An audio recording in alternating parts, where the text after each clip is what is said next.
They say the frontier is a land of raw ambition and even raw hearts. But what if it's also where human kindness can break the strongest barriers? Picture a sprawling cattle ranch on the dusty plains, a grieving father haunted by old grudges and his fiery daughter, whose compassion defies the harshest laws of the West. One fateful night, she stumbles on a wounded Cherokee warrior hidden beneath the moonlight. She shelters him, risking her life, her family's name, and a father's wrath. Little does she know that single act of mercy will spark a chain of events that shakes their entire world. Caroline Barrett first glimpsed the wounded Cherokee brave on a twilight that bled purple across the Oklahoma sky. As the sun sank behind miles of razor-edged buttes, the newly minted dusk whispered secrets of trouble. The ranch yard was usually still at that hour. Her father, James Barrett, would be dozing off in his battered armchair by the hearth, his old Remington revolver resting at his side. But that night, Caroline felt an unease in the air, so sharp it made her skin prickle. The Barrett Ranch lay on the border of the so-called Indian Territory, about 30 miles from Fort Gibson. Many folks thought James Barrett reckless for settling so close to Cherokee land, but the old man believed in the potential of open country. And indeed, the ranch had once thrived, boasting some of the finest cattle for miles around. Still, money wasn't the only currency on that frontier. Peace was a rarer commodity. Caroline, 20 years old and uncommonly headstrong, was finishing her chores. She brushed down the mare, Daisy feeling the warm breath from the horse flit across her cheek. Outside, coyotes began their nightly chorus, the air heavy with the scent of hay and dust. A single lamp burned in the barn, illuminating half the room in golden swaths. That was when she heard the soft groan. At first she thought Daisy had kicked something loose, but then it came again, low-pained, unmistakably human. Instantly alert, Caroline quietly laid aside the grooming brush. Her heart hammered. In the West you learned to be cautious. This land harbored everything from outlaws to night stalkers. She gripped the handle of the lantern tight and inched her way toward the sound. Near the far corner of the barn, behind some stacked hay bales, Caroline found him. A Cherokee man, no older than 25, with raven black hair braided in 2 plaits. His left arm was slick with blood, a bullet wound. His skin glistened with sweat, and his breath rattled with every inhale. Caroline froze. Her father had warned her about strangers, particularly those from nearby tribes. Tensions in the area had soared that past year, with cattle thefts blamed on Indians, whether or not they were actually involved. Local vigilantes were more than eager to shoot first and ask questions later. If James Barrett found a wounded Cherokee on his property, he might very well finish what some other gunman had started. She should run and find her father, or at least get the ranch hands. But something in the man's eyes made her hesitate. She saw not menace, but desperation. Without words, he pleaded for help. Caroline knelt carefully. "Can you speak?" she whispered, voice catching in her throat. He managed a nod, but grimaced when he tried to sit up. Running wolf," he rasped, finally, in halting English. "Need help." Even as fear fired through her veins, Caroline's compassion overshadowed it. She quickly scanned the barn door. No ranch hands in sight. No father with a loaded weapon. She turned back to him. "Stay still. I'll help you. But you must keep quiet." If her father discovered him, it wouldn't be kindness he'd show. She extended her arm to support him, pushing aside the tatters of his shredded shirt. The bullet wound was deep, still bleeding. Running Wolf winced but did not cry out. His composure, despite agony, impressed her. In the lamplight, she could see the outline of a stylized wolf tattoo across his shoulder, signifying his clan or personal identity. She had no time to spare. With the skill of someone who had often nursed wounded animals, she tore a strip from her own apron and bound it around his arm, applying pressure to stop the bleeding. The stables had a small corner where old blankets were stacked. Caroline pulled one over and gently covered him. "Don't move," she whispered. "I'll come back for you." His dark eyes followed her as she turned to slip out of the barn. A single glance told her that if she did nothing, he might not live until morning. And so, with the weight of a trembling decision on her shoulders, Caroline silently raced across the yard toward the old root cellar. That was where her mother's medicine chest had been stored since her passing 3 years prior. Inside that chest were remnants of bandages, salves, and powders for fever. Her father's bedroom window was dark, which meant he had likely turned in early, exhausted from a day's worth of herding cattle. Caroline pried open the root cellar's wooden door, careful not to let it creak too loudly, and felt her way down the musty steps until she found the trunk where her mother had kept all manner of herbal remedies. She recalled how her mother, Laura Barrett, had taught her the ways of healing, how to clean a wound, how to brew teas that calmed pain, how to whisper an incantation for comfort. She couldn't help but think, if Mother were here, she'd help that out man too. Arms full of supplies, Caroline returned to the barn and crouched beside Running Wolf. He stared at her, with suspicion laced with gratitude. As gently as she could, she poured water from a canteen over the wound, washing away dirt and dried blood. He stiffened, but said nothing. "If I help you," she murmured, "you must promise to keep still. No one can know you're here. It's not safe." He nodded, beads of sweat rolling down his temples. "Thank you," he mumbled through gritted teeth. Caroline bit her lip. She knew there would be consequences. She just didn't know how many lives might be upended by her choice. By the time dawn arrived, Running Wolf was stable though, still feverish. Caroline had sat with him through the night, drifting into an uneasy doze in the hay. As the first rays of sunlight filtered into the barn, she jolted awake to the sound of men's voices outside. The ranch hands were stirring. Baxter Jones, a burly ex-soldier who had fought under Colonel Charles Goodnight in earlier skirmishes against cattle rustlers, walked by the barn door with a metal pail. He was followed by 2 younger men, each talking about the day's tasks. Caroline's heart hammered. If any of them peeked inside, they would see the wounded Cherokee at once. Acting quickly, she hastily gathered the medical supplies, hid them behind some stacked sacks of grain, and threw a blanket of hay over Running Wolf's form. She pressed a finger to her lips. Running Wolf nodded in understanding, swallowing hard to stifle a moan. The barn door creaked open. Baxter Jones stepped in, pail in hand. "Miss Caroline." "You in here?" His gruff voice echoed. Caroline sprung to her feet, dusting off her skirts to appear casual. "Morning, Baxter," she said, feigning a yawn. "I came out early to check on Daisy. She was restless last night." Baxter's sharp eyes scanned the barn. Caroline could almost feel his gaze lingering on the far corner. Her entire body tensed. "She all right?" he asked, stepping closer.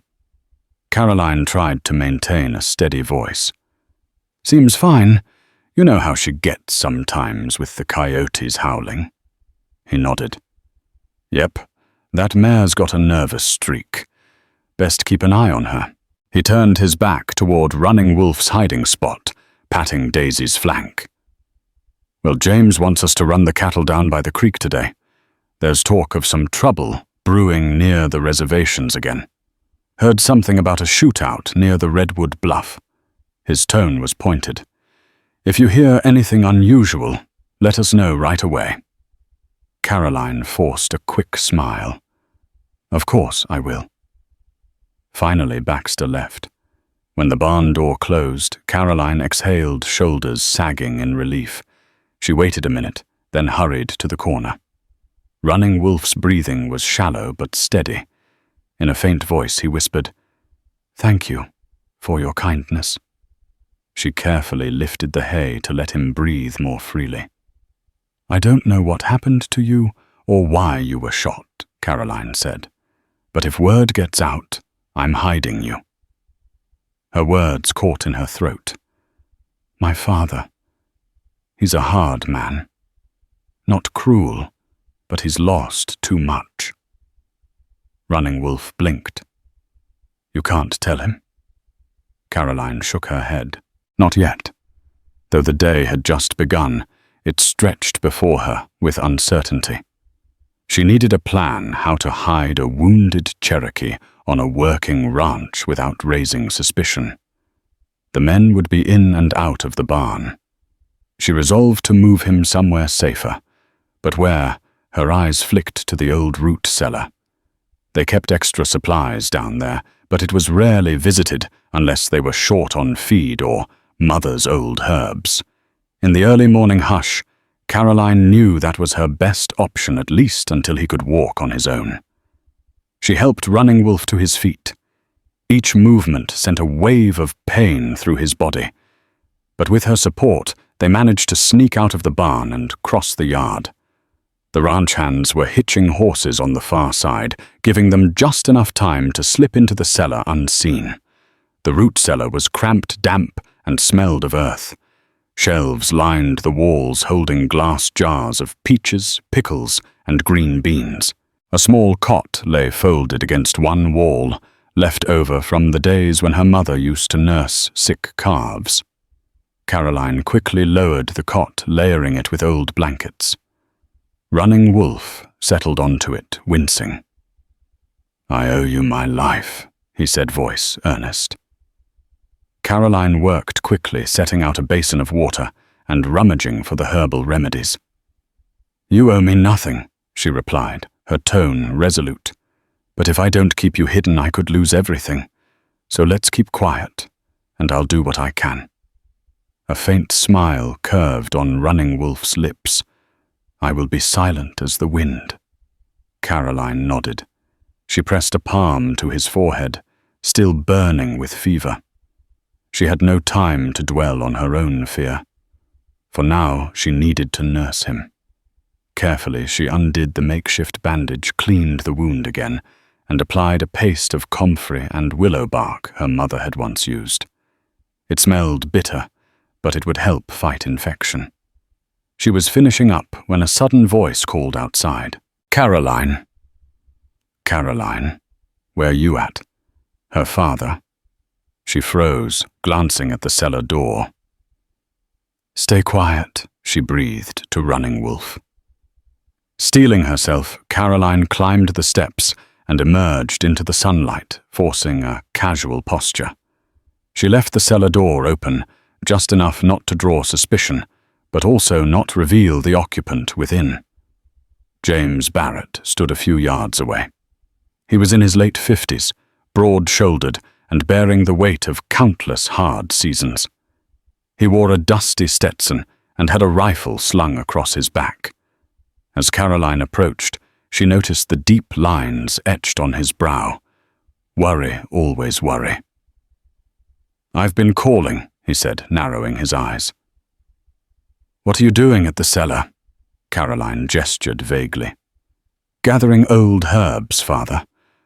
I thought I might prepare a tonic. My throat's been scratchy." She coughed feebly to sell the lie. Her father gave a curt nod. "We've got bigger concerns, child. Come with me." He started walking toward the yard. Caroline followed 1,000 worries, swirling in her mind.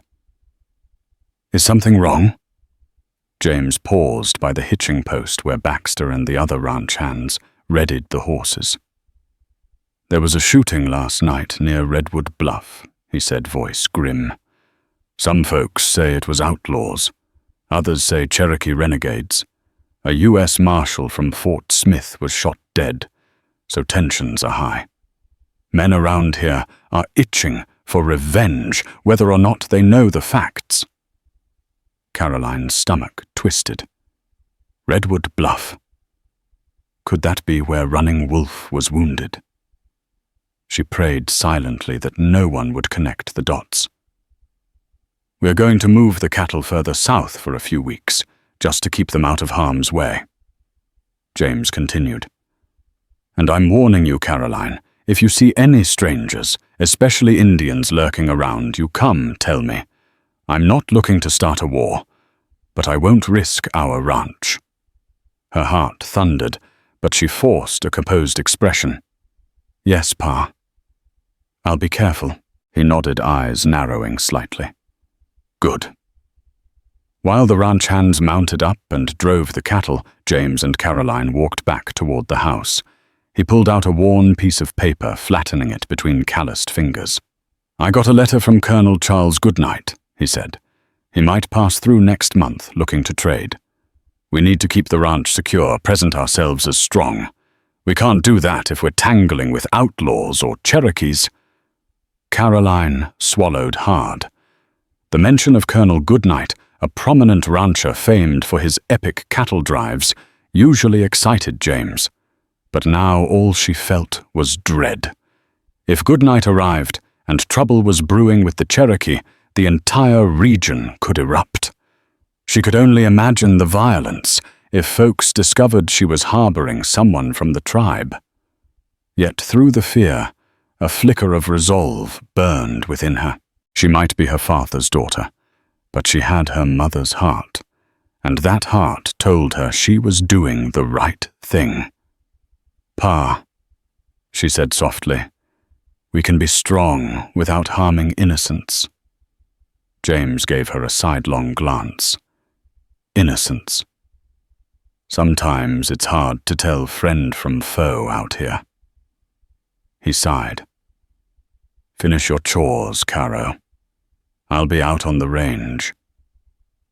Once he was gone, Caroline waited until the coast was clear. Then, heart-pounding, she returned to the cellar. She knelt beside Running Wolf, who was drifting in and out of a feverish sleep. Gently she pressed a cool rag to his forehead. "We have to keep you hidden," she whispered. "No one can know you're here."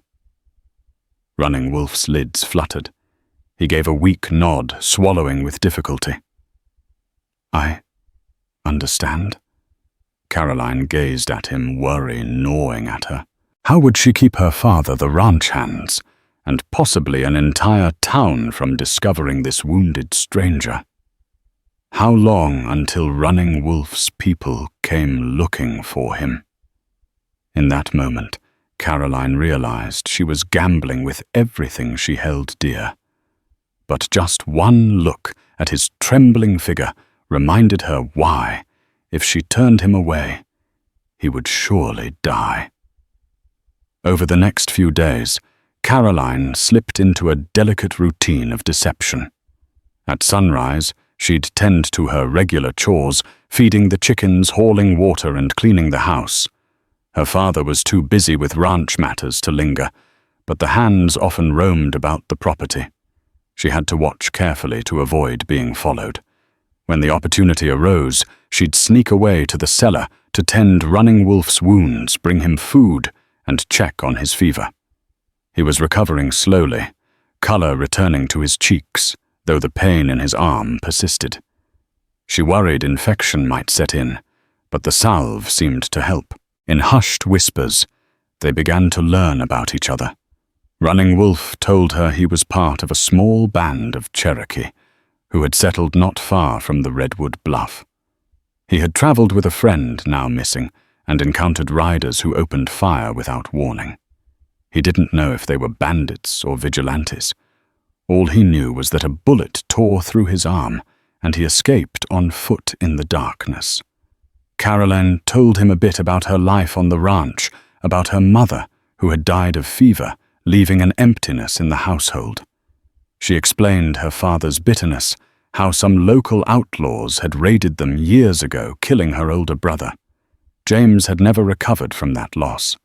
He had grown wary of strangers, especially those who roamed the land without fences or borders, like some of the tribes. He blames the Cherokee for too many things, she admitted quietly. Running Wolf listened, sympathy softening his features. "We've lost people too," he murmured. "Forced to leave our homelands, marched west. Many died. Sorrow doesn't belong to one side only." Their conversations were brief, always overshadowed by the fear of discovery. Each footstep above made Caroline freeze, praying it wasn't her father or Baxter creeping down for supplies. By the 5th day, Running Wolf managed to stand on his own, though his arm was still bandaged and tender. Caroline found an old shirt in her mother's trunk, plain, but enough to cover him so he wouldn't stand out if he was forced to move quickly. Each day, townsfolk brought news of rising tensions.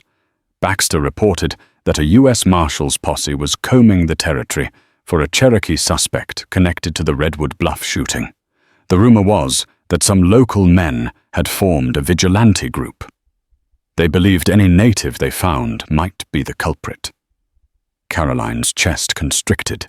She had to get Running Wolf to safety before those vigilantes came sniffing around. But as the days passed, Running Wolf grew restless. "I must return to my people," he told her one evening. "They'll be worried." "My friend, I don't know his fate." Caroline nodded, a knot forming in her throat. "But you're not strong enough yet. Another day or two. I can't protect you if you run into a patrol." Reluctantly, he agreed to wait.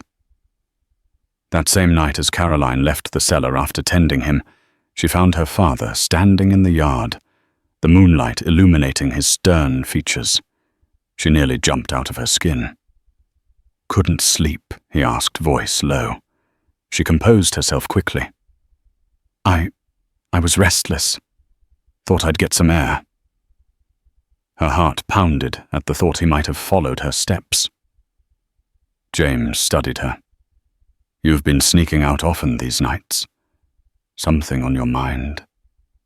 Caroline mustered a smile. "Just bad dreams," she lied, remembering the raid that took Henry from us. Henry was her older brother, gone these 3 years. Mentioning him never failed to soften her father's gaze, if only a little. He nodded, the lines on his face deepening with sorrow. "I miss him too. You best get some rest." She forced herself to walk calmly back into the house, though her legs quivered like jelly. She wondered how long she could keep this secret. All it would take was one slip, a single unlatched door, or a half-heard conversation, and her father would discover the truth. On a scorching afternoon a few days later, a new tension gripped the ranch. Caroline saw the dust cloud first riders approaching, the sun glinting off their weapons. She hurried inside to warn her father. By the time they emerged, 5 men in uniform reined their horses in front of the main house. The lead man tipped his hat, revealing keen gray eyes beneath.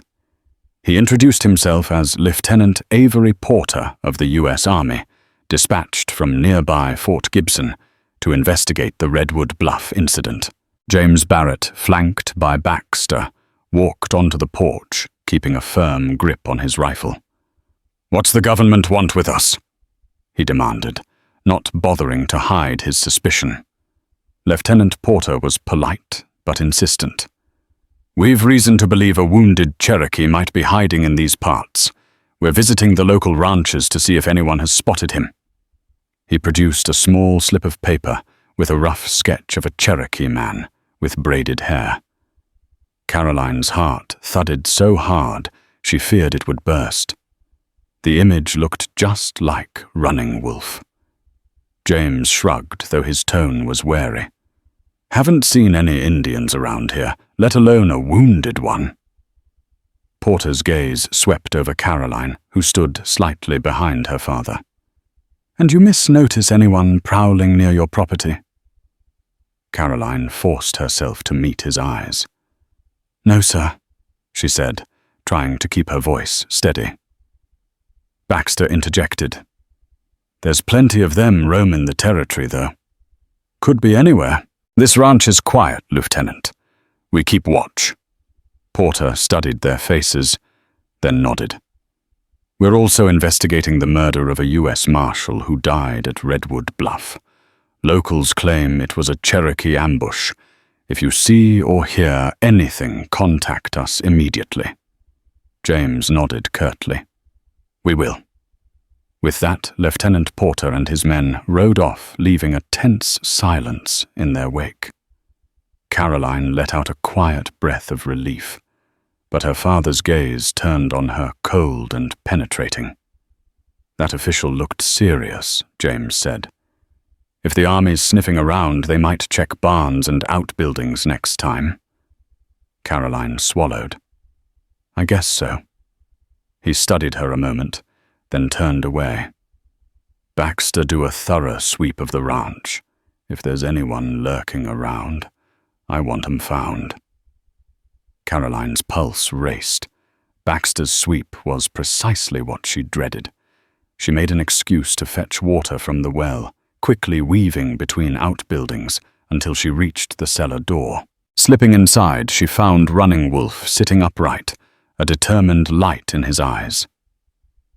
"I must leave tonight," he said, before she even spoke. "I overheard the horses outside. Soldiers." She pressed a water skin into his hand, her voice trembling. "Yes, you're right. They showed your picture to my father." She paused. "But how will you go? You're still hurt. And the Vigilantes could be anywhere." He wiped sweat from his brow.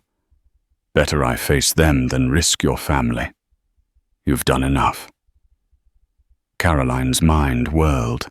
Perhaps if she helped him get a few miles away, he could slip through the hills to find his people. But the soldiers, the Vigilantes Baxter's patrol so many dangers. "Give me until dark," she whispered. "We'll figure something out." He nodded, though his jaw was set. "Thank you." She hurried out, scanning the yard. Already she saw Baxter leading 2 men toward the barn, presumably to search. She had precious little time to plan. That evening after supper, she waited until her father fell asleep in his chair, exhausted from the day's labor. Then, with a pounding heart, she gathered supplies from the kitchen bread-dried meat, a small canteen.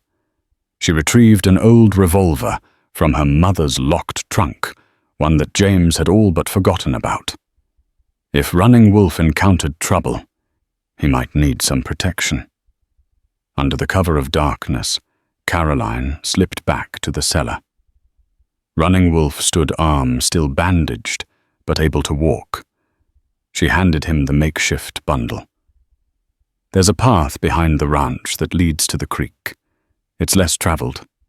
If you follow it west, you'll reach Redwood Bluff eventually." Running Wolf took the bundle gratitude and something else, admiration, shining in his eyes. "I won't forget your kindness." Caroline offered him the revolver. "It's old, but it'll fire a bullet, just in case." He accepted it solemnly.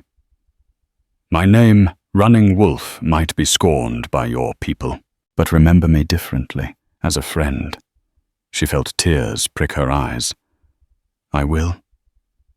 They slipped out of the cellar, creeping around the side of the house. The moon was bright, but shadows fell where the ranch house blocked the light. Still, every step threatened to betray them with a crunch of gravel or a rustle of grass. Caroline led him to the corral fence, where a gap opened onto a narrow path. The hush of the night buzzed in her ears. He paused at the fence line, turning back to her. For a moment, the weight of their shared secret pressed down on them, forging a bond that transcended all the distrust swirling around them. He gave a final nod, then slipped away into the darkness. Caroline lingered there, her heart torn between relief that he was no longer in immediate danger and a sudden, inexplicable sadness that he was gone. Days passed. Caroline tried to focus on her chores, act normal, and squash any suspicion from the ranch hands.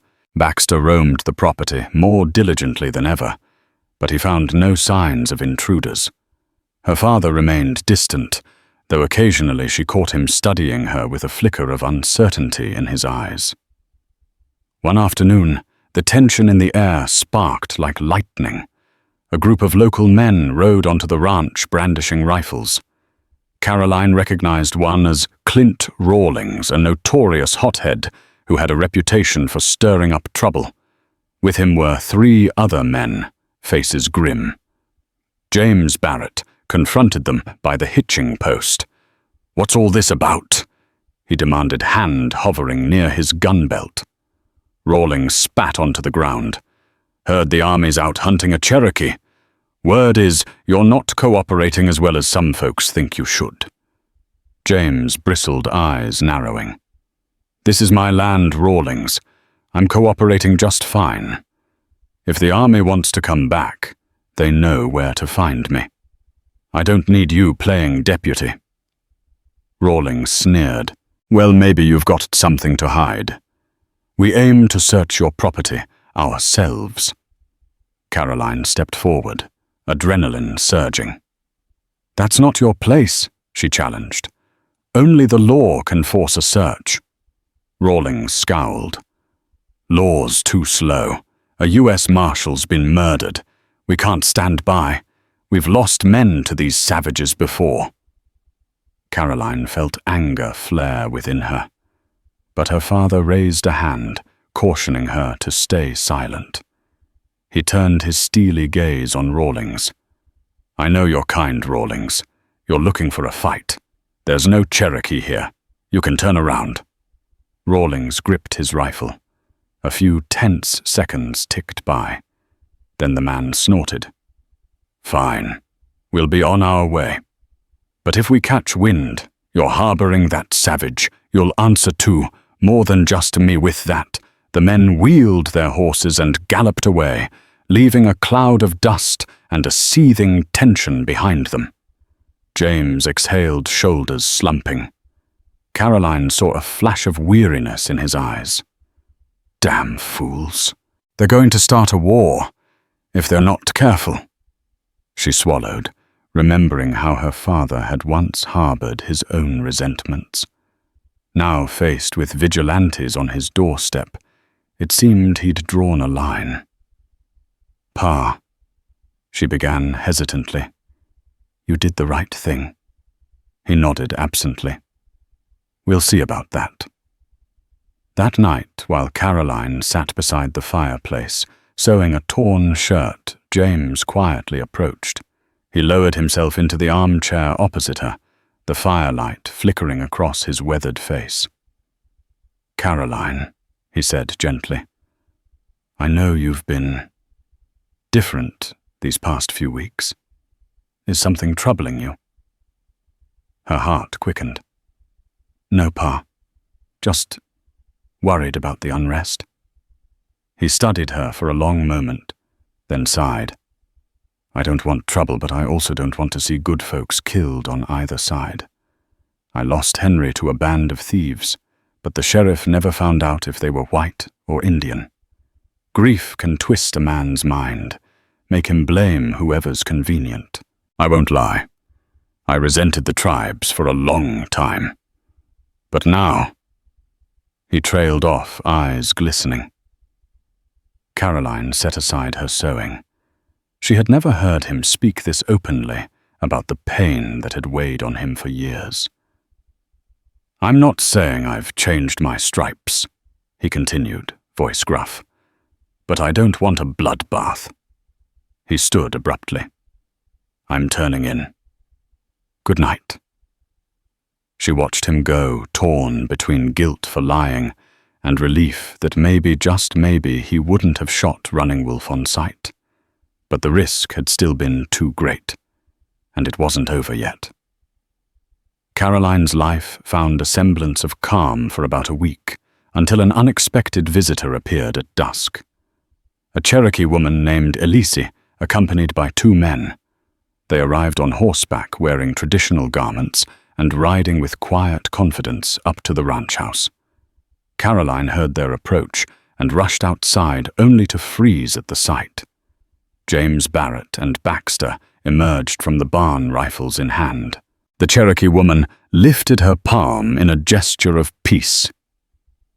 "We come to speak, not to fight," she said, in surprisingly clear English. Caroline's father, eyes narrowed, gestured with his rifle. "State your business." Elise dismounted slowly, her hands still raised. "I am Elise, wife of the band's leader. We seek a man from our tribe, Running Wolf. He was wounded and went missing." Her gaze swept over the ranch. "Some say he might have come this way." Caroline's pulse raced. She felt a jolt of panic. How could these people have known he'd been here? Had Running Wolf told them? Or had they tracked him? James's expression flickered. "Don't know what you're talking about." Elise's voice quavered with the tremor of suppressed worry.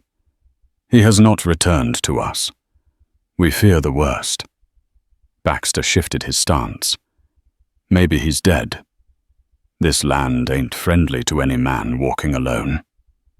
Elise's 2 male companions shared a glance, anger darkening their features.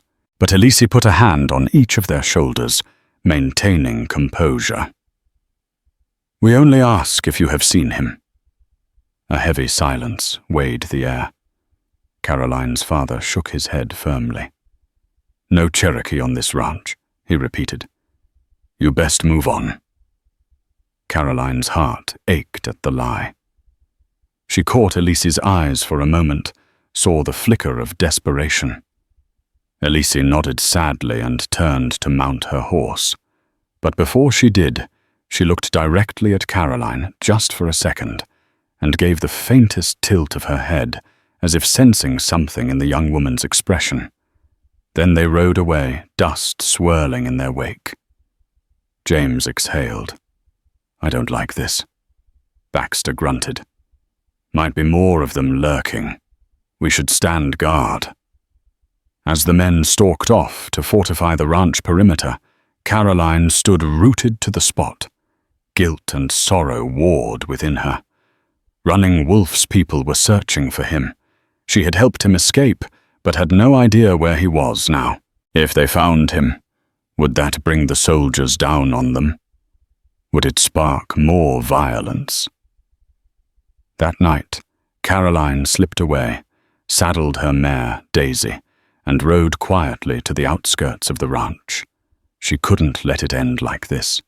Perhaps if she found Elise in the nearby foothills, she could tell them that Running Wolf had healed enough to leave. They deserved to know he was alive. She rode into the moonlit hills, guided only by the glow of stars and the distant hoot of an owl. After nearly an hour of searching, she spotted a small camp nestled in a grove of cottonwoods. A single fire burned around which sat Elise and a few others. Taking a deep breath, Caroline dismounted and approached with caution. At the edge of their camp, she lifted her empty hands in a gesture of peace. The men jumped to their feet, but Elise quickly recognized her. "Wait," Elise said in Cherokee, then switched to English. "You are the rancher's daughter." Caroline nodded, nerves quivering. "I'm Caroline Barrett. I came to tell you what I know about Running Wolf." A hush fell. Finally, Elise gestured for her to sit by the fire. "Speak." Caroline took a seat on a fallen log, acutely aware of the guarded expressions around her. The men's hands hovered near their knives. She cleared her throat. "Running Wolf was on our ranch wounded," she admitted, voice low. "I hid him and helped him heal. But he left about a week ago. I haven't seen him since." A ripple of surprise crossed Elise's face. One of the men muttered something in Cherokee, and Elise responded firmly. Then she turned back to Caroline. "Why would you do this?" Caroline stared at the fire, gathering her courage. "Because it was the right thing. He would have died if I didn't help. And because, despite everything, I believe we're meant to show mercy, not cruelty." Elise regarded her with a gentle warmth. "You took a great risk." Caroline shrugged, tears burning her eyes. "I couldn't just let him die." A flicker of relief passed over Elise's face. "Thank you. If he left a week ago, he is likely trying to find our band or perhaps searching for his friend. We shall continue looking." She placed a hand over Caroline's in a gesture of gratitude. Suddenly, the other man's head snapped up. Horses approached in the distance. A moment later, voices carried on the night wind. Caroline's blood froze. She recognized them.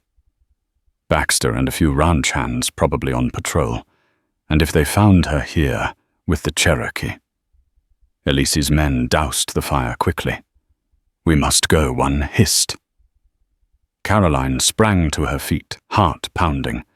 She could only imagine how Baxter would interpret this scene. "I'll lead them away," she whispered fiercely. "You have a head start." Elise's eyes widened. "It's too dangerous."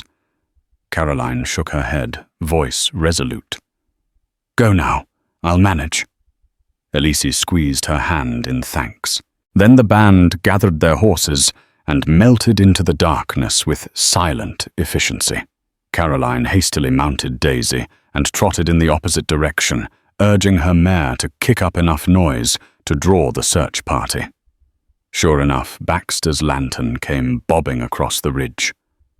"Who goes there?" Baxter's voice boomed. Caroline forced a shaky laugh, adopting an innocent tone. "It's me. Caroline Daisy got spooked, so I took her out for a ride to calm her."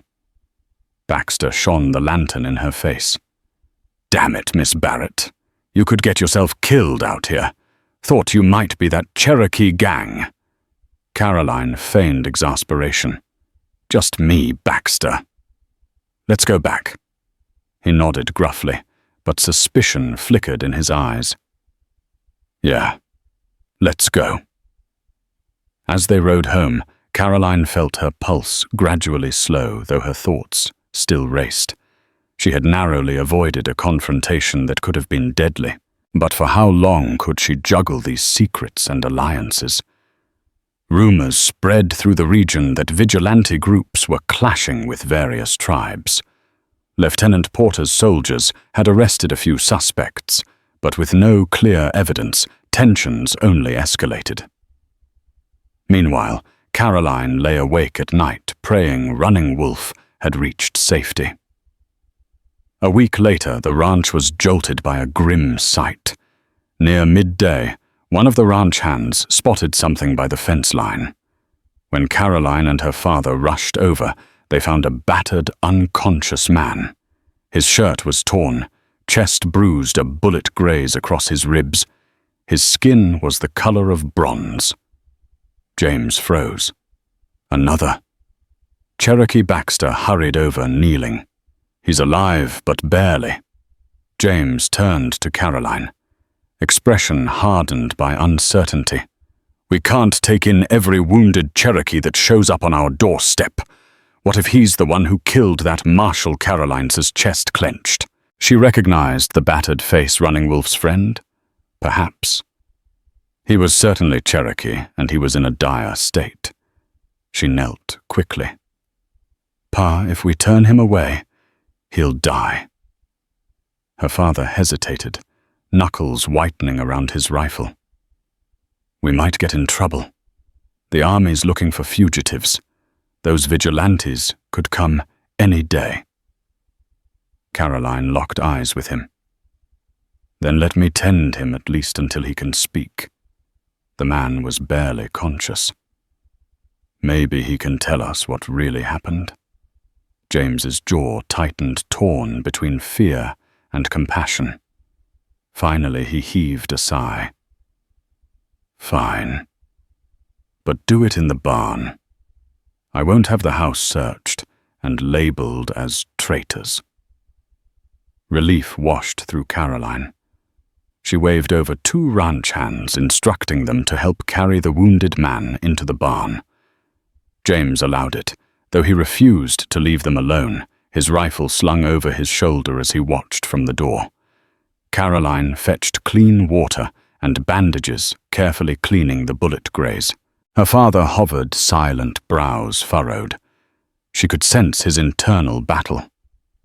After a while, the man stirred, eyes flickering open. Pain etched his features. Caroline leaned close, speaking softly. Can you understand me?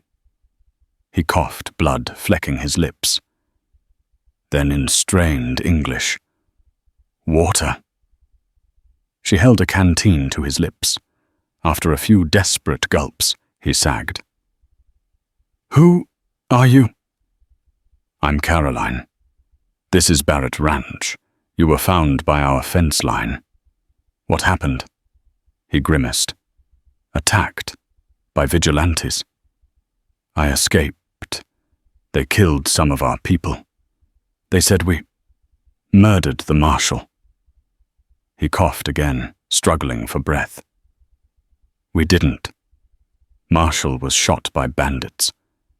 We tried to help. They shot at us anyway. Caroline's father stepped forward, eyes hard. How can we know you're telling the truth? The wounded Cherokee let out a bitter laugh that turned into a painful wheeze. You don't. I have no proof, but I swear it.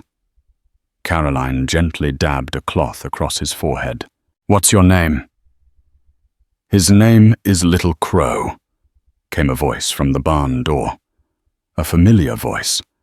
Caroline whirled around to see Running Wolf himself, standing there battered but alive. He'd just walked in, probably tracing his friend's path. A gasp escaped her lips. James Barrett reached for his rifle face, set in shock and alarm. Who in blazes are you?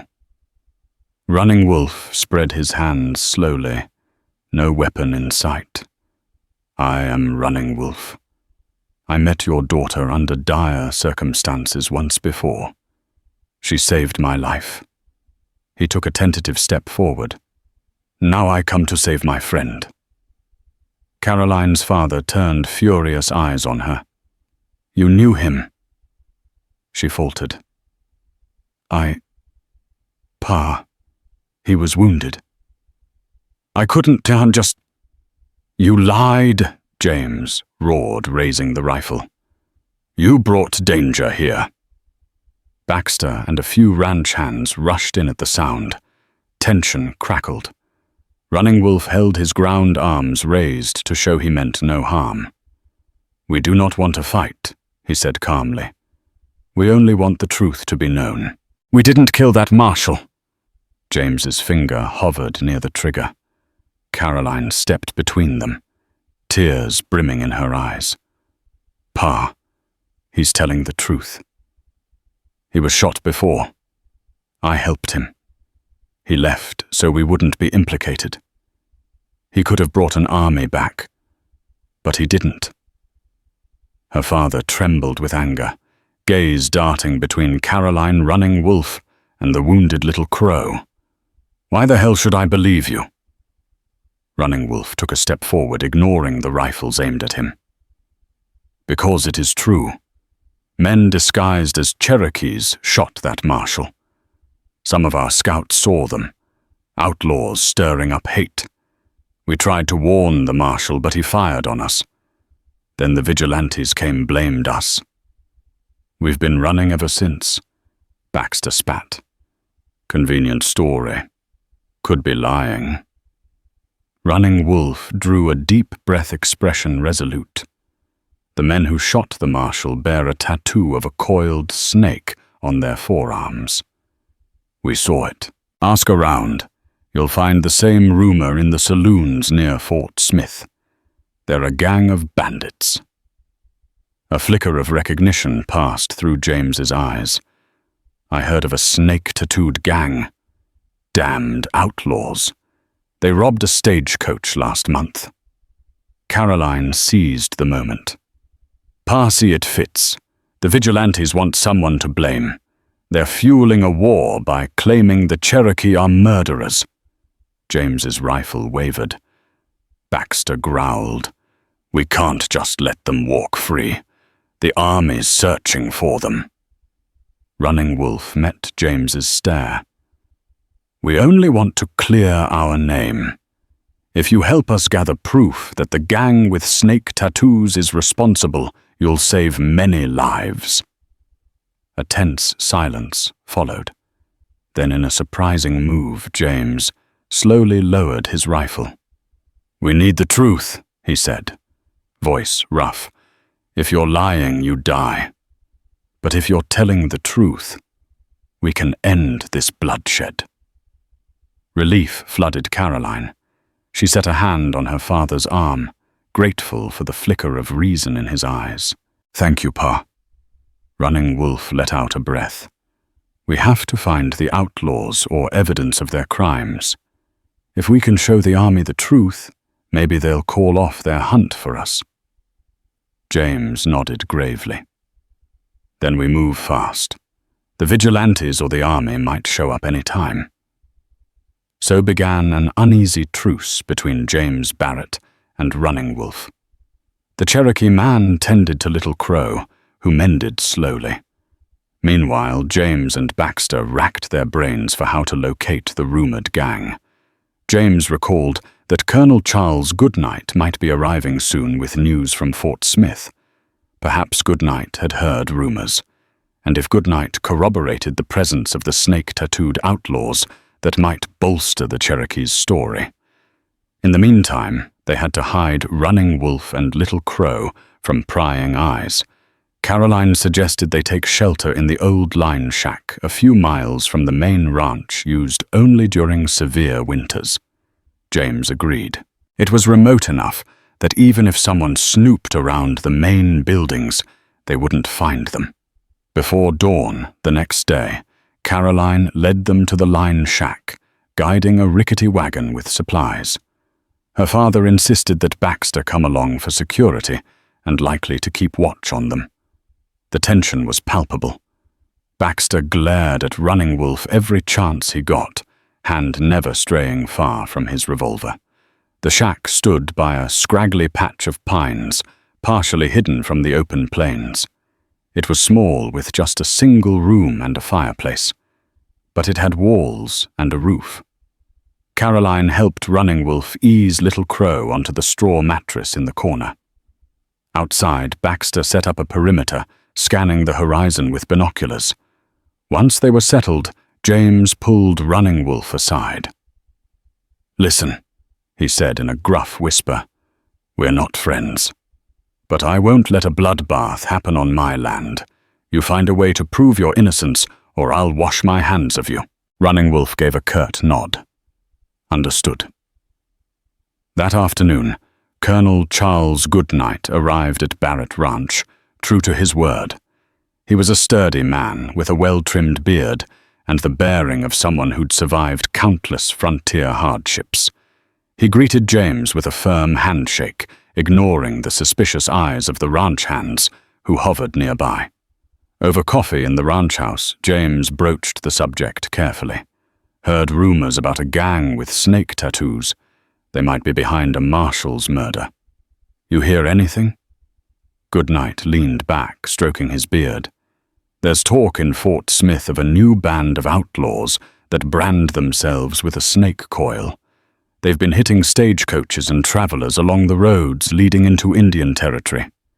He frowned. "What makes you ask?" James hesitated, choosing his words. "Some folks say the Cherokee shot that marshal. Others think it might be these outlaws. I'm trying to avoid a war. Don't want vigilantes taking justice into their own hands." Goodnight nodded grave. "The army is on edge. If they get proof it wasn't the Cherokee that'll simmer things down.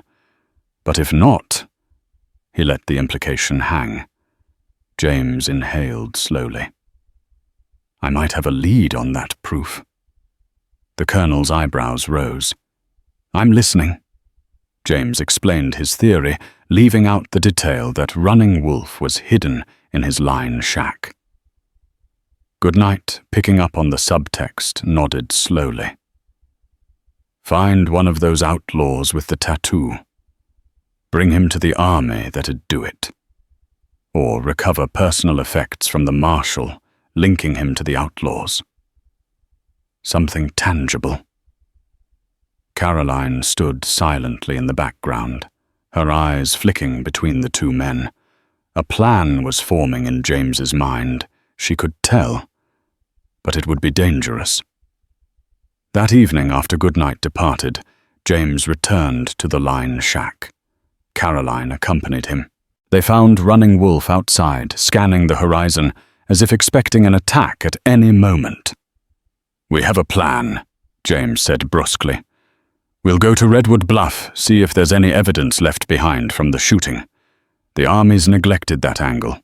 If you say you saw the outlaws, maybe they left something behind."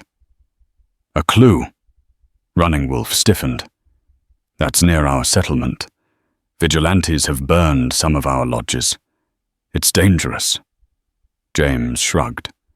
"We don't have many choices." They decided to leave Little Crow in the shack to heal with Baxter standing guard.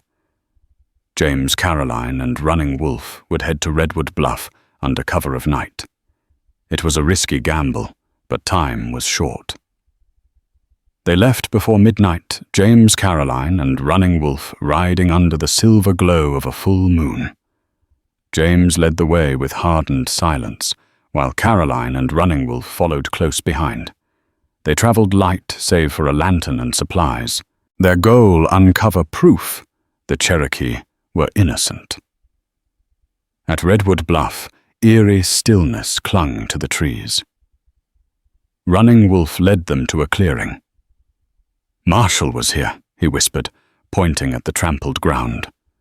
Caroline's lantern revealed a faint blood trail. They followed it to a patch of brush where something glinted. Running Wolf reached down and retrieved a battered tin badge. "His," he murmured. James took it, frowning. Not enough. They searched deeper hearts, thudding in the hush. Then Caroline spotted it, a torn scrap of cloth with a faint embroidered snake coil. Pa James snatched it. "That's it, the gang Goodnight spoke of." Before they could breathe, relief voices rang out. "Fan out. They're here somewhere. Vigilantes." They ducked behind rocks as Rawlings and his men approached with rifles and lanterns. "Spread out. I want the rancher and the Cherokee." "Dead!" Rawlings shouted. Gunfire cracked the silence. James and Running Wolf returned fire, forcing the men to dive for cover. Caroline clutched the snake emblem cloth. If they died, the truth would die with them. "Run!" James yelled, dragging her toward the horses. Bullets hissed past them, one grazing Caroline's leg. She winced, but held on as Running Wolf helped her mount. They galloped into the trees, pursued by shouting men. Caroline's vision blurred from pain, but she held tight. Running Wolf took a hit to the shoulder, but stayed upright. One bullet struck James's hat clean off, but they kept riding. Only when the shouts faded behind them did they slow.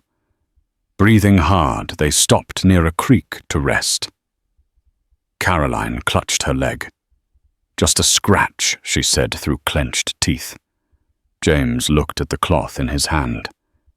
This could change everything. Running Wolf nodded, face pale but resolute. "Now we take it to the army." In that moonlit stillness, surrounded by pain and smoke, something unspoken passed between them. A flicker of understanding and perhaps the first spark of a fragile alliance.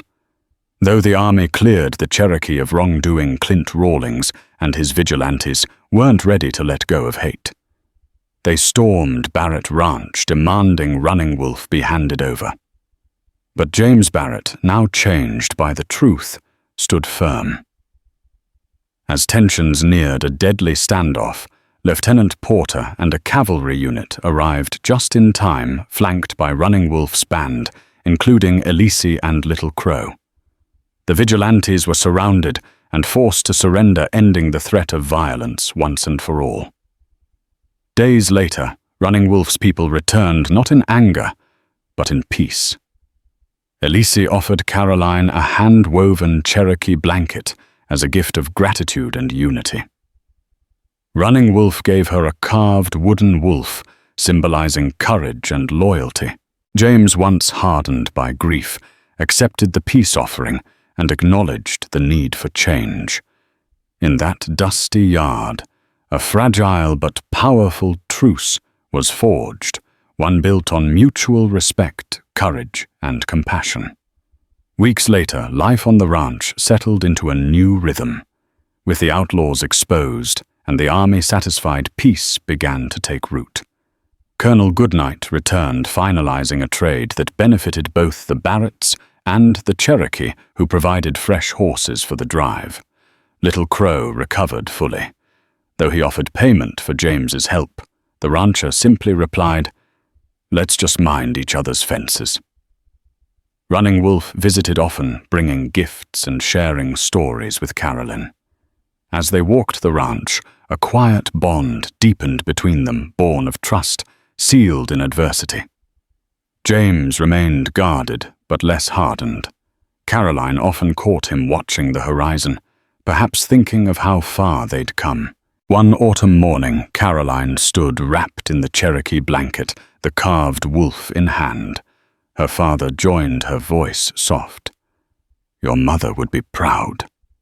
Together, they stood in a silence, grieving, healing, and beginning anew on a land once divided.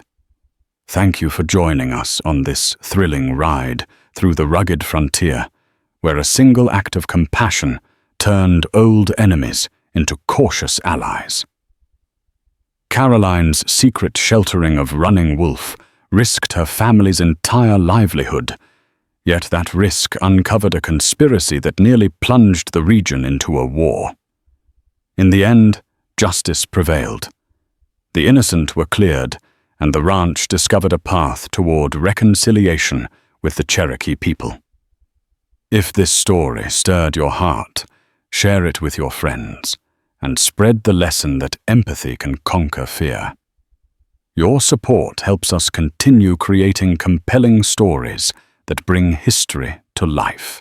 So be sure to hit that like button, subscribe to our channel for more timeless tales, and ring the notification bell so you don't miss a single adventure. Together, let's celebrate the power of courage, unity, and the enduring spirit of the American West.